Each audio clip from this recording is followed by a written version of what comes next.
He's a great receiver, and he's shifty as HE double hockey stick, and he's just a great player. Would you have said that if you were still at Stanford, or would you have said it real No, I guess heck. I'll say heck. Yeah, that is fantastic. That's how we roll around here. Yeah, so that's really funny. Also, I would like to bring up the following.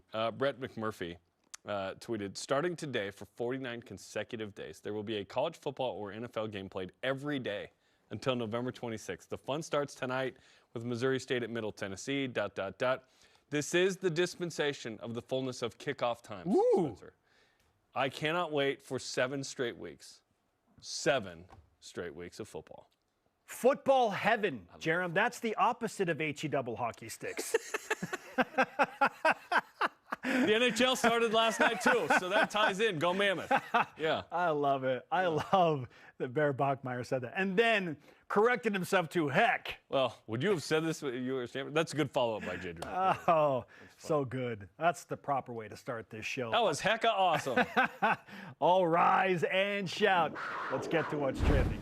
Arizona, Utah, Iowa State, Texas Tech, TCU, Cincinnati, UCF. There have been tough schedules. This is pretty tough. The quality of the opponents that they're facing is outstanding. Opponents have to respect BYU's ability to pass the ball. We want this.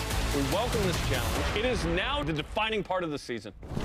What's trending, presented by Intermountain Healthcare, the official medical provider for BYU athletics. Yesterday, we discussed just how difficult we feel BYU's schedule is over the final 7 games. Well, today we're going a step further, and we're going to analyze which of the remaining games are the toughest and which are the most winnable. So to set that up, let's show you what ESPN's Football Power Index is giving to BYU in terms of percent chance of winning each of the final 7 games. So starting with at number 9, Texas Tech, they say that is the toughest game.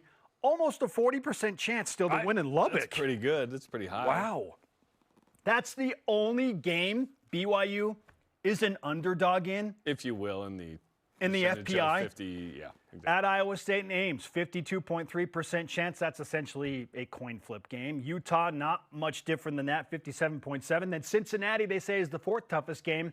60% chance for BYU to win on the road in Cincy, a team that just destroyed Iowa State on their home field. FPI thinks the home game against Utah is, less winnable than at Cincinnati. That's interesting. I would disagree a little bit. We'll talk about that in a second. And 5th most difficult, TCU in Provo on November 15th, 67.3% chance for BYU to win.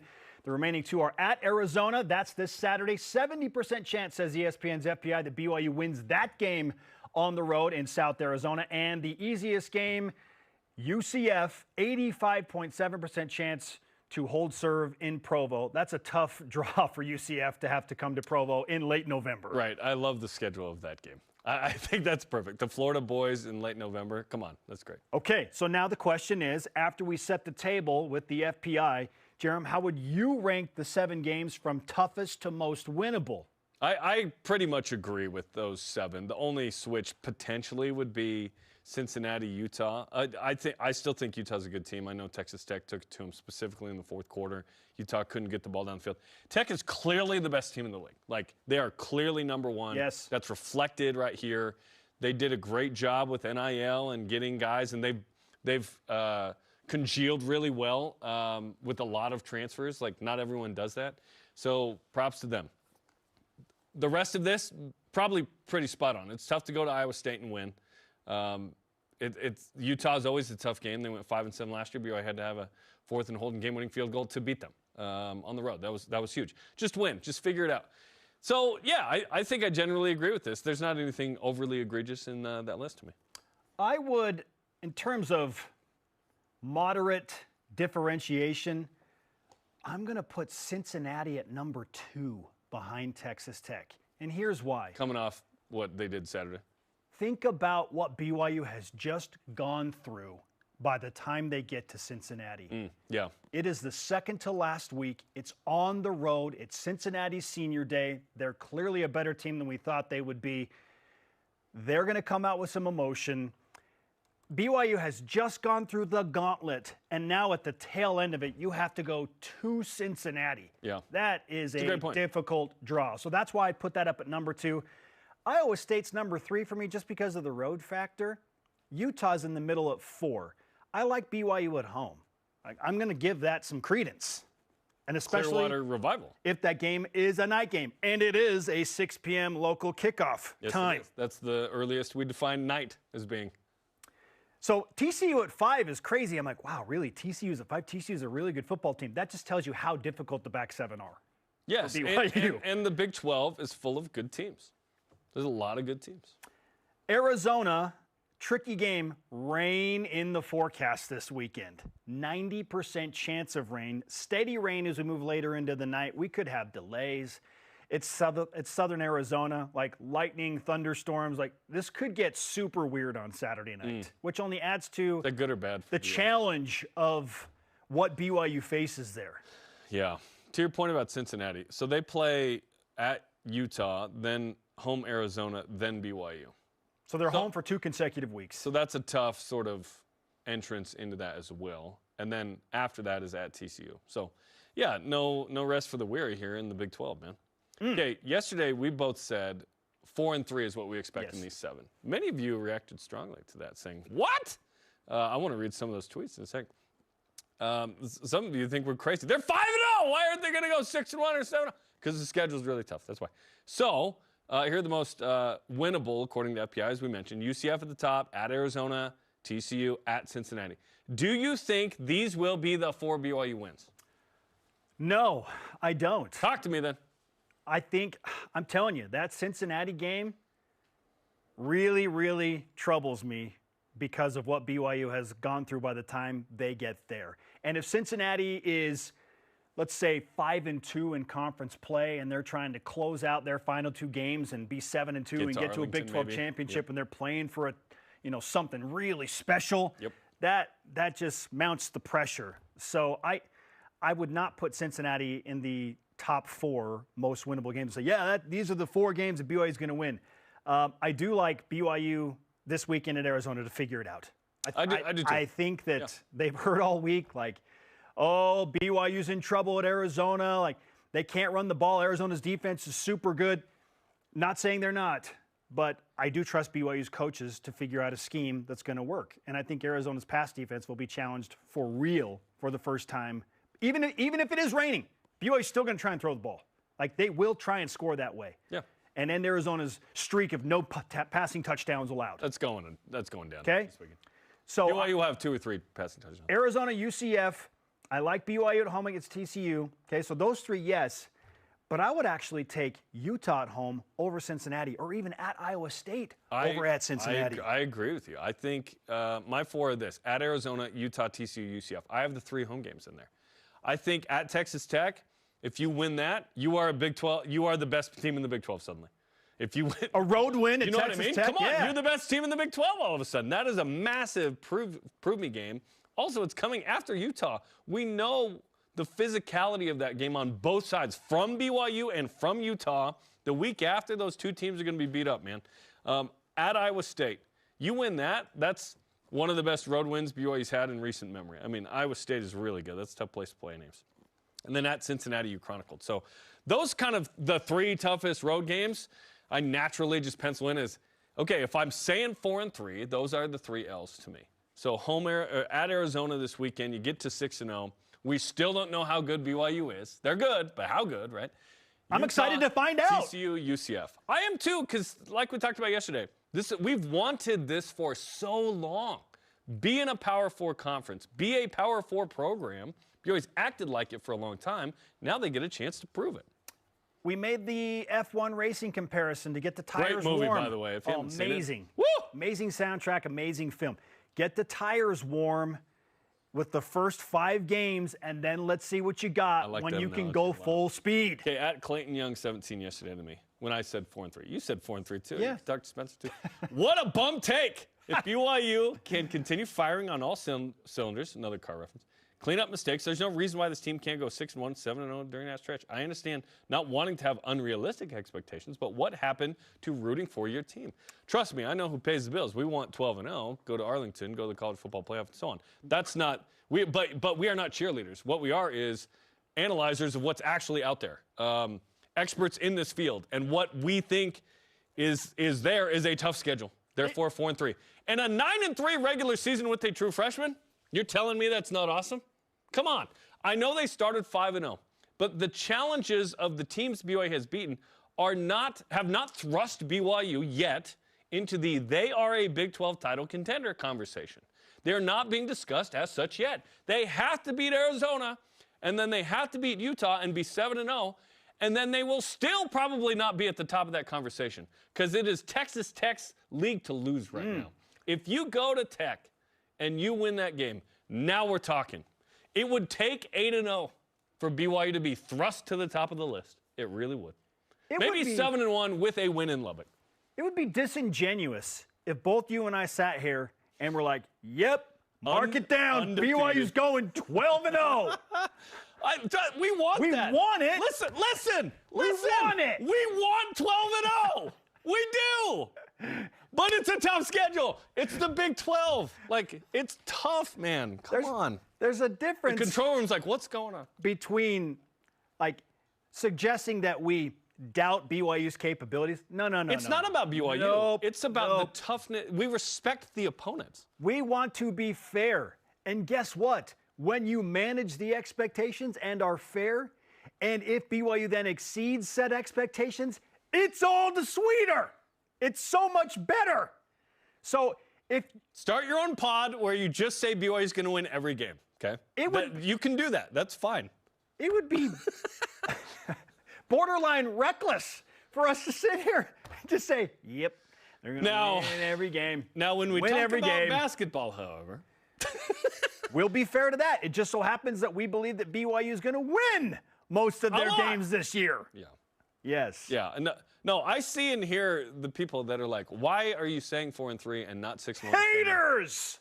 Bunch of haters! We're trying to be fair to the situation. That's been a hallmark of this program. Yet, we are pretty blue goggles here. So, we're trying to balance We're that. fair with a pinch of blue goggle, right? Yeah, just the right. Sometimes it's more than that. We try. Yeah, sometimes it's a heavy dose. Yeah. Sometimes Couple cups. It called for 1/4 cup. We put 2 cups on. Our question of the day, what do you think BYU's best regular season win will be when it's all said and done? This is a great question. Of the 12 regular season potentials, what's the best win? What do you think it'll be?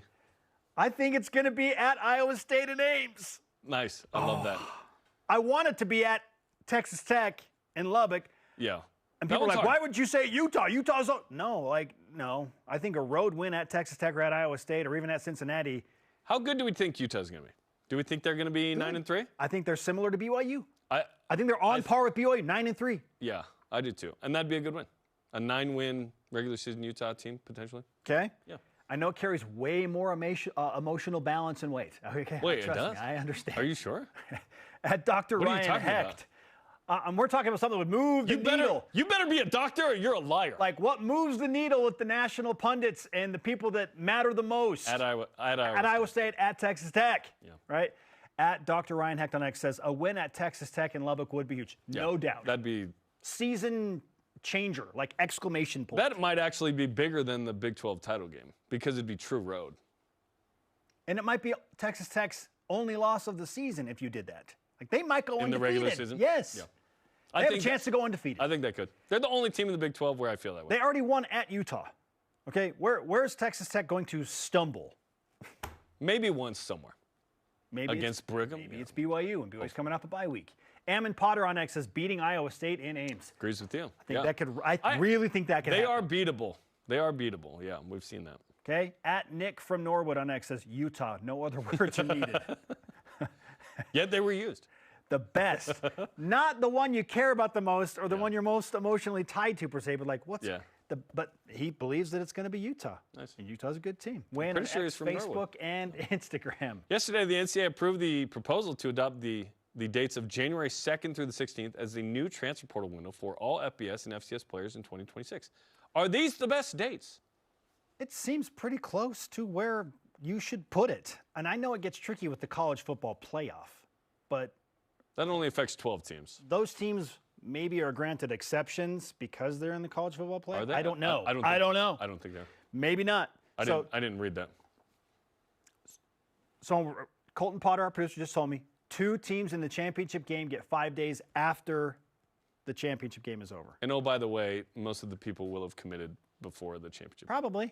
If you're not playing, you're upset. Whatever. Right. I'm in the portal. But if you're in the championship game, you're recruiting at a high level. I like it because it's clearly before teams begin their heavy winter workouts and get into spring football, and there's no post-spring window, which I agree is the right move. That just gets too crazy. Yep. This is about as good as it could be. I mean, how would you move it back a week more? I mean, ideally, it's the season starts earlier, therefore you get to all this stuff without anybody in the playoff being affected. Let's say BYU does make a magical run and they're in the playoff. It's tough to sort of recruit and coach at the same time and prepare for the biggest games BYU's ever played in this case. But yeah, this is probably realistically it. And it's 2 weeks, you knock it out, you go from there. I mean, the quarterfinals, so the Elite Eight, if you will, of college football happen on New Year's Day. So there are only 4 teams that are playing that are actively once you get to January 2nd. Yeah, I mean, that's great. They'll play on the 8th and 9th in the semifinals. The national championship is on Monday, January 19th. Yes. It's just the coaches that actually influence the players. Yeah. Like, you have your recruiting staff, right? They're all over it. They're the ones that ID, but they're not the ones that necessarily, like, are in the home. Those are the position coaches for the most part, right? Some analysts and whatnot. So, yeah, it's probably as good as it could be. We have one window. You establish your roster at the beginning of the year, and you play with that roster later. The exception to this is if a coach is fired. Yeah. Then that team gets different time for those players. When that new coach is hired, they have 5 days to jump in the portal now. Yeah, which An is extension of probably why the 5 days is being granted to the 2 teams in the national championship game, which play on the 19th, which falls after the window. On the 19th, is that what you said? So if any BYU players want to hop in the portal, they better do it before January 24th. No. That'd be awesome. And to BYU's credit, they have held on to a majority of their players. BYU retains at a high level. Yes. People that come here generally stay here. ESPN's Jeff Borzello released his preseason top 25 poll for college basketball and has your BYU Cougars at number 7. Jerem, when the AP preseason poll is officially released, will BYU be higher or lower than Jeff Borzello's number 7? We think that could be Monday, by the way. I think it'll be around that. BYU's kind of new to the top 10 space. They've never been in the preseason poll remotely close to this, and so I think this is fair. Honestly, I would put them in the top 5, given how talented the roster is, and you might have the best player in college basketball in A.J. DiMonta. You have one of the best seniors, wings, and Richie Saunders, one of the best point guards in Rob Wright, plus a great cast around him. So I think it'll be around here. I don't really care where in the top 10, because as BYU competes and wins and shows well and plays a tough schedule, they will earn what they deserve. 7's pretty fair. I initially, 2 months ago, I think when we discussed something similar to this, thought that BYU would probably show up around 8 or 9. This is a returning Sweet 16 team that has now upgraded the roster significantly. And those are not my words. Those are the words of everybody. Every national analyst out there. Like a significant upgrade from a team that went to the Sweet 16 and was a 6 seed. So 7 or 8 feels pretty realistic, which is wild. And again, there are many of you who are still trying to accept that this is okay. You can go there. It is okay. But why don't you guys do it with football then? You do it with hoops, but not football. Oh, when BYU has the A.J. DiMonta for some reason, Lou equivalent Holtz has entered the for chat. football. Yeah. It's just, I just think, BYU's roster is more talented in men's hoops than it is in football. I think that football is a good team. We've been screaming BYU's good at football. This is a good football team. We'll find out how good they are the next 6 weeks. And I'm excited. I'm excited for what's to happen in the years to come. We're talking about a true freshman quarterback. Yes. And next year's recruiting class is the greatest recruiting class BYU's ever put together. It's awesome, man. Great point. The next game, however, is BYU at Arizona. As we mentioned, probably going to be a rainy one. We'll get you ready for that one. 6 Eastern coming up Saturday night on BYUtv, BYU Radio. Game on ESPN, BYU Radio at 8 Eastern. Post-game right after in a compelling and rich game at Arizona. I was getting all sorts of trash for having my umbrella out on the sideline on Friday night. You know what? Umbrellas matter. Umbrellas matter? For a sideline reporter, they matter. Where's the person holding it for you, Spence? Yeah, we can't afford that. Up next, Jeremy goes one-on-one with wide receiver Chase Roberts to discuss his 85-yard catch, perhaps unhitching the trailer. The explosive passing attack and what needs to happen to find success at Arizona. This is BYUSN.